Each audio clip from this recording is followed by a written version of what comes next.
ನಮಸ್ಕಾರ, ನಮ್ಮ ಚಾನಲ್ಗೆ ಸ್ವಾಗತ. ನಾನಿವಾಗ ಉಪ್ಪಿಟ್ಟು ಮಾಡ್ತಾಯಿದ್ದೀನಿ, ಬಟಾಣಿ ಉಪ್ಪಿಟ್ಟು. ಇದು ಪಲ್ಯ ಮಾಡಿ ಹೀರೆಕಾಯಿ ಪಲ್ಯ ಮಾಡಿದ್ದೆ, ಅದೆಲ್ಲ ತೆಗೆದಿಟ್ಟು ಅದೇ ಕಡಾಯಿನಲ್ಲಿ ಮಾಡ್ತಾಯಿದ್ದೀನಿ. ಮತ್ತು ಕಡಾಯಿ ಏನು ಈ ಥರ ಅಂದ್ಕೊಬೇಡಿ, ಒಂದರಲ್ಲಿ ಮಾಡಿಬಿಟ್ಟು ಎಲ್ಲ ಪಲ್ಯಗಳು ಉಪ್ಪಿಟ್ಟು ಎಲ್ಲ ಮಾಡಿ ಸಪ್ರೇಟಾಗಿ ಸರ್ವ್ ಮಾಡಿ ಬೇರೆ ಪಾತ್ರೆ ಹಾಕಿರೋದು ನನ್ನ ಅಭ್ಯಾಸ. ಅದಕ್ಕೆ ಸ್ಟವ್ ಹಚ್ಕೊಳ್ಳೋಣ, ಕಡಾಯಿ ಕಾಯಿಸೋಕೆ ಹಚ್ಚೋಣ. ಇದು ಹುರಿದ್ಬಿಟ್ಟು ಸಿಪ್ಪೆ ತೆಗೆದು ಇಟ್ಕೊಂಡಿರೋಂಥ ಕಡಲೆ ಬೀಜ. ಇದಕ್ಕೆ ಇವಾಗ ಸ್ವಲ್ಪ ಎಣ್ಣೆ ಹಾಕ್ಕೊಂಡು ಎಣ್ಣೆನಲ್ಲಿ ಫ್ರೈ ಮಾಡ್ಕೊಳ್ಳೋಣ ಚೆನ್ನಾಗಿ. ಉಪ್ಪಿಟ್ಟಿಗೆ ಸ್ವಲ್ಪ ಎಣ್ಣೆ ಜಾಸ್ತಿ ಬೇಕು ನೋಡಿ. ಒಂದು ಅರ್ಧ ಟೇಬಲ್ ಸ್ಪೂನಷ್ಟು ಉದ್ದಿನಬೇಳೆ ಹಾಕ್ತಾಯಿದ್ದೀನಿ. ಉದ್ದಿನಬೇಳೆ ಹಾಗಿದ್ರೆ ಹಾಕ್ಕೊಳ್ಳಿ, ಇಲ್ಲಾಂದರೆ ಪರವಾಗಿಲ್ಲ, ಹಾಗೆ ಮಾಡ್ಕೊಬೋದು. ಒಂದು ಪಲಾವ್ ಎಲೆ ಹಾಕ್ತಾಯಿದ್ದೀನಿ ಚಿಕ್ಕದಾಗಿ.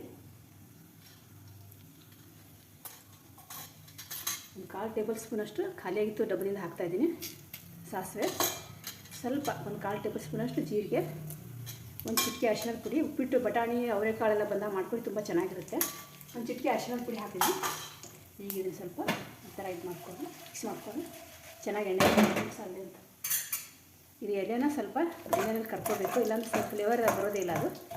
ಇದು ಫಂಕ್ಷನ್ಗಳೆಲ್ಲ ಮಾಡಿರ್ತಾರಲ್ಲ ಉಪ್ಪಿಟ್ಟು, ಆ ಥರ ಬರುತ್ತೆ ಇದು ಫ್ಲೇವರ್. ಇದು ಎಲೆ ಹಾಕಿದ್ರೆ ಅದಕ್ಕೆ ಅಂತ ನಾನು ಹಾಕಿರೋದು. ಎಲ್ಲ ಎಣ್ಣೆಯಲ್ಲಿ ಕರೆದಿದ್ದೆ ಕಡಲೆ ಬೀಜ ಎಲ್ಲ. ಇದು 1-2 ಹಸಿಮೆಣಸಿನ್ಕಾಯಿ, ಒಂದು 4 ಎಲೆ ಕರಿಬೇವು, ಇದು ಕೊತ್ತಂಬರಿ ಸೊಪ್ಪು, ಇದು ಒಂದು ಅರ್ಧ ಟೊಮೆಟೊ, ಒಂದು ಈರುಳ್ಳಿ. ಈಗ ಫಸ್ಟ್ ಮೆಣಸಿನ್ಕಾಯಿ ಹಾಕೋತಾ ಇದ್ದೀನಿ ಇದಕ್ಕೆ. ಪ್ಲೇಟನ್ನು ಮೆಣಸಿನ್ಕಾಯಿ ಹಾಕಿದ ತಕ್ಷಣ ಸಿಡಿಯುತ್ತೆ. ಈ ಥರ ಪ್ಲೇಟನ್ನು ಈ ಥರ ಸಪೋರ್ಟಿಗೆ ಅಡ್ಡ ಹಿಡ್ಕೊಂಬಿಡಿ, ಮುಖಕ್ಕೆ ಸಿಡಿಯಲ್ಲ. ಇದು ಎಣ್ಣೆನ ಚೆನ್ನಾಗಿ ಮೆಣಸಿನ್ಕಾಯಿ ಖಾರ ಬಿಟ್ಕೊಳ್ಳೋರಿಗೆ ಫ್ರೈ ಮಾಡ್ಕೋಬೇಕು.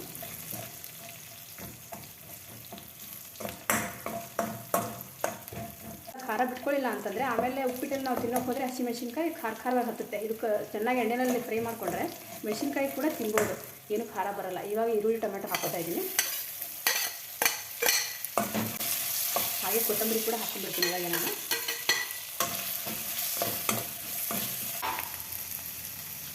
ಇವಾಗ ಇದಕ್ಕೆ ಸ್ವಲ್ಪ ಸಕ್ಕರೆ ಹಾಕೋಣ. ಈ ಸಕ್ಕರೆ ಬೇಕಿದ್ರೆ ಹಾಕ್ಕೊಳ್ಳಿ, ಬೇಡ ಅಂದರೆ ಬಿಡ್ಬೋದು. ಯಾಕಂದರೆ ಇದು ಸ್ವಲ್ಪ ಪುಡಿ ಹಾಕಿರೋದ್ರಿಂದ, ಜೊತೆಗೆ ಸ್ವಲ್ಪ ಸಕ್ಕರೆ ಹಾಕೋದ್ರಿಂದ ಫ್ಲೇವರ್ ನಾಲ್ಗೆಗೆ ರುಚಿ ಜಾಸ್ತಿ ಅನಿಸುತ್ತೆ. ತುಂಬ ಜಾಸ್ತಿ ಹಾಕಿದ್ರೆ ಸ್ವೀಟ್ ಬರುತ್ತೆ, ಇಲ್ಲ ಸ್ವಲ್ಪ ಹಾಕಿದ್ರೆ ಏನೋ ಅದು ಇದು ಅನಿಸಲ್ಲ, ಟೇಸ್ಟ್ ಜಾಸ್ತಿ ಅನಿಸುತ್ತೆ. ಇದು ಸ್ವಲ್ಪ ರುಚಿ ತಕ್ಕಷ್ಟು ಉಪ್ಪು ಹಾಕೋಣ. ಎಷ್ಟು ಉಪ್ಪಿಟ್ಟು ಮಾಡ್ತಾ ಇರ್ತೀರ ನೋಡ್ಕೊಂಡು ಹಾಕ್ಕೊಳ್ಳಿ.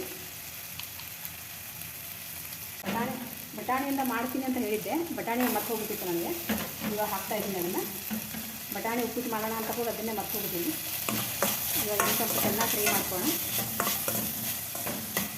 ಟೊಮೆಟೊ ಹಾಕಿದ್ದೆ, ಸ್ವಲ್ಪ ಜಾಸ್ತಿ ಹುಳಿ ಇಲ್ಲ ಟೊಮೆಟೊ ರಸ ಅಂತ, ಸ್ವಲ್ಪ ಒಂದು 4 ಹನಿ ಲಿಂಬೆ ರಸ ಹಾಕ್ತಾಯಿದ್ದೀನಿ. ಬೇಕಿದ್ರೆ ಹುಣಸೆ ಹಣ್ಣು ಕೂಡ ಹಾಕ್ಕೋಬೋದು.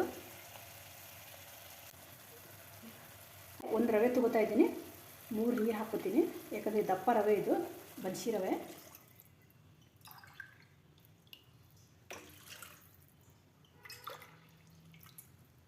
ಹಾಕ್ಕೊಂಡಿದ್ದೀನಿ ನೋಡಿ. ಇದು ರವೆ ಬನ್ಸಿ ರವೆ, ಇದು ಹುರಿದಿಟ್ಕೊಂಡಿರ್ತೀನಿ ನಾನು. ಅರ್ಧ ಕೆಜಿ ತರಲಿ, 1 ಕೆಜಿ ತರಲಿ, ಎಲ್ಲ ಹಾಕಿ ಒಂದೇ ರೌಂಡ್ ಹುರಿದಿಟ್ಕೊಂಡ್ಬಿಡ್ಬೇಕು. ಅಂದರೆ ನಮಗೆ ಮಾಡುವಾಗ ಈಸಿಯಾಗಿ ತೊಗೊಂಡು ಮಾಡ್ಕೋಬೋದು ಅರ್ಜೆಂಟಲ್ಲಿ. ಅದು ಚಿಕ್ಕ ಗ್ಲಾಸ್ ಹಸಿಯಾಗಿತ್ತು, ಅದಕ್ಕೆ ಅಂತ ಇದು ತೊಗೊಂಡು ಇದರಲ್ಲಿ ಸ್ವಲ್ಪ ಕಡಿಮೆ ತೊಗೋತೀನಿ. ಇದು ಸ್ವಲ್ಪ ದೊಡ್ಡದಾಗುತ್ತೆ ಅದಕ್ಕಿಂತ, ನೋಡಿ ಸ್ವಲ್ಪ ಕಡಿಮೆ ಅದರಲ್ಲೇ. ನೋಡಿ ಚೆನ್ನಾಗಿ ಕುದಿ ಬರಲಿ ಅಲ್ಲಿವರೆಗೂ ಇದನ್ನು ಸ್ವಲ್ಪ ಉರಿ ಸ್ವಲ್ಪ ಜೋರಾಗಿ ಇಟ್ಟಿಡೋಣ. ಇದೊಂದು ಡ್ರಾಪ್ ತೊಗೊಂಡು ನೀರೆಲ್ಲ ತಿರುಗಿಸ್ಬಿಟ್ಟು ಈ ಥರ ಉಪ್ಪು ಖಾರ ಕರೆಕ್ಟಾಗಿದೆಯಾ ಇಲ್ಲ ಅಂತ ಕೈಯಲ್ಲಿ ಹಾಕ್ಕೊಂಡು ನಾಲ್ಗೆ ಹಚ್ಕೊಂಡು ನೋಡ್ಕೊಳ್ಳಿ, ಗೊತ್ತಾಗುತ್ತೆ. ಒಂಚೂರು ಉಪ್ಪು ಕಡಿಮೆ ಆಗಿದೆ, ಉಪ್ಪು ಹಾಕ್ತಾಯಿದ್ದೀನಿ ನಾನು. ಇದೆಲ್ಲ ಕರೆಕ್ಟಾಗಿದೆ ಹುಳಿಯೆಲ್ಲ. ಇನ್ನೊಂದು ಸ್ವಲ್ಪ ಉಪ್ಪು ಸೇರಿಸ್ಕೊತಾ ಇದ್ದೀನಿ. ನೀವು ಆ ಥರ ಮಾಡ್ಕೋಬೋದು. ಬೇಕಿದ್ರೆ ಅಚ್ಚಕಾರದ ಪುಡಿ ಕೂಡ ಹಾಕಿ ಮಾಡ್ಬೋದು, ಹಸಿ ಮೆಣಸಿನ್ಕಾಯಿ ಬೇಡಪ್ಪ ಅಂತಂದರೆ. ನೋಡಿ ಕುದಿ ಬರ್ತಾಯಿದೆ. ಇದೇನು ಗಂಟಾಗಲ್ಲ ದಪ್ಪ ರವೆ ಇರೋದ್ರಿಂದ, ಆದರೂ ಕೂಡ ನಾವು ಸ್ವಲ್ಪ ನೋಡ್ಕೊಂಡು ಹಾಕ್ಕೊಳ್ಳೋದು ಒಳ್ಳೆಯದು. ಚೆನ್ನಾಗಿ ಕುದಿ ಬಂತು ಅಂದರೆ ಗಂಟಾಗಲ್ಲ. ಸ್ವಲ್ಪ ಈ ಥರ ಹಾಕ್ಕೊಳ್ಳಿ. ಈಗ ಹಾಕಿ ತಿರುಗಿಸ್ಕೊತಾ ಇರೋದು, ಮತ್ತು ಸ್ವಲ್ಪ ಹಿಂಗೆ ಹಾಕ್ಕೊಳ್ಳೋದು. ಇದು ಸ್ವಲ್ಪ ನೀರು ಜಾಸ್ತಿ ಹಿಡಿಯುತ್ತೆ, ಒಂದೊಂದು ರವೆಗಳು ಜಾಸ್ತಿ ನೀರು ಹಿಡಿತವೆ. ನಿಮ್ಗೆ ಅಕಸ್ಮಾತಾಗಿ ತುಂಬ ಉದುರುದ್ರೆ ಅನ್ನಿಸ್ತು ಅಂದರೆ ಮತ್ತು ಸ್ವಲ್ಪ ನೀರನ್ನ ಆ್ಯಡ್ ಮಾಡ್ಕೊಂಡು ತಿರುಗಿಸ್ಬೋದು, ಏನು ತೊಂದರೆ ಇಲ್ಲ. ಕಡಿಮೆ ನೀರಾಗಿದೆಯಪ್ಪ, ತುಂಬ ಉದುರಾಯಿತು ಅಂತ ಅನಿಸಿದ್ರೆ ಮೇಲೆ ಸ್ವಲ್ಪ ನೀರು ಹಾಕಿ ಮತ್ತೆ ತಿರುಗಿಸ್ಕೋಬೋದು. ನೋಡಿ ಎಷ್ಟು ಚೆನ್ನಾಗಿ ಗಮ್ಮಂತ ಇದೆ ಉಪ್ಪಿಟ್ಟು. ಬಿಸಿ ಬಿಸಿ ಉಪ್ಪಿಟ್ಟಲ್ಲಿ ಚಳಿಗಾಲದಲ್ಲಿ ತುಪ್ಪ ಹಾಕ್ಕೊಂಡು ತಿಂದರೆ ಹೊಟ್ಟೆನಲ್ಲಿ ಬೆಚ್ಚಗೆ ಚಳಿ ಎಲ್ಲ ಬಿಟ್ಟು ಹೋಗ್ಬಿಡುತ್ತೆ. ಸ್ವಲ್ಪ ಸಣ್ಣ ಉರಿ, ಮೀಡಿಯಮ್ ಉರಿ ಇಟ್ಕೊಂಡು ತಿರುಗಿಸಿಲ್ಲ ಅಂದರೆ ಮುಖಕ್ಕೆಲ್ಲ ಸಿಡಿಬಿಡುತ್ತೆ. ಇದು ಸ್ವಲ್ಪ ಗಟ್ಟಿಯಾಗೋವರೆಗೂ ತಿರ್ಗಿಸ್ಕೋಬೇಕು. ಆಮೇಲೆ ಮುಚ್ಚೋಕೆ ಬರ್ತಿಲ್ಲ, ಮುಚ್ಚೋಕ್ಕೆಲ್ಲ ಸಿಡಿದ್ಬಿಟ್ಟು ತುಂಬ ಪ್ಲೇಟೆಲ್ಲ ಒಂಥರ ಗಲೀಜು ಅನಿಸ್ಬಿಡುತ್ತೆ ಅದು. ಬಟಾಣಿ, ಕಡಲೆ ಬೀಜ, ಮೇಲೆ ಕರಿಬೇವು, ಕೊತ್ತಂಬರಿ, ಹಸಿಮೆಣಸಿನ್ಕಾಯಿ ಚೆನ್ನಾಗಿ ಅನ್ನಿಸ್ತಾ ಇದೆ.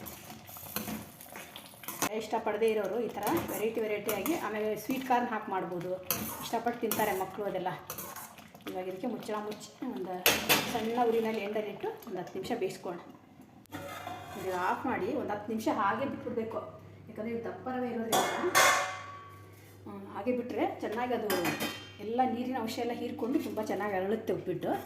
ನೋಡಿ ಇವಾಗ ಈ ಥರ ತಿರುಗಿಸ್ಬಿಟ್ಟು ಒಂದು 10 ನಿಮಿಷ ಸಣ್ಣ ಉರಿನಲ್ಲಿ ಬೇಯಿಸ್ಕೋಬೇಕು. ಆಮೇಲೆ ಮತ್ತೆ ಒಂದು 10 ನಿಮಿಷ ಹಾಗೆ ಆರೋಗ್ಯ ಬಿಟ್ಬಿಡ್ಬೇಕು, ನೀರೆಲ್ಲ ಎಳ್ಕೊಳ್ಳೋಕ್ಕೆ. ಅವು ತುಂಬ ಚೆನ್ನಾಗಿ ಅನಿಸುತ್ತೆ. ಈ ಆಶೀರ್ವಾದ ರವೆ ಎಲ್ಲ ತುಂಬ ಚೆನ್ನಾಗಿ ಅರಳ್ಕೊಂಡ್ಬಿಡುತ್ತೆ ಉಪ್ಪಿಟ್ಟು. ನೋಡಿ ಚೆನ್ನಾಗಿ ಗಮ್ ಅಂತ ಇದೆ ಈ ಚಳಿನಲ್ಲಿ. ಇವಾಗ ಪ್ಲೇಟಿಗೆ ಹಾಕ್ತಾಯಿದ್ದೀನಿ ನಾನು.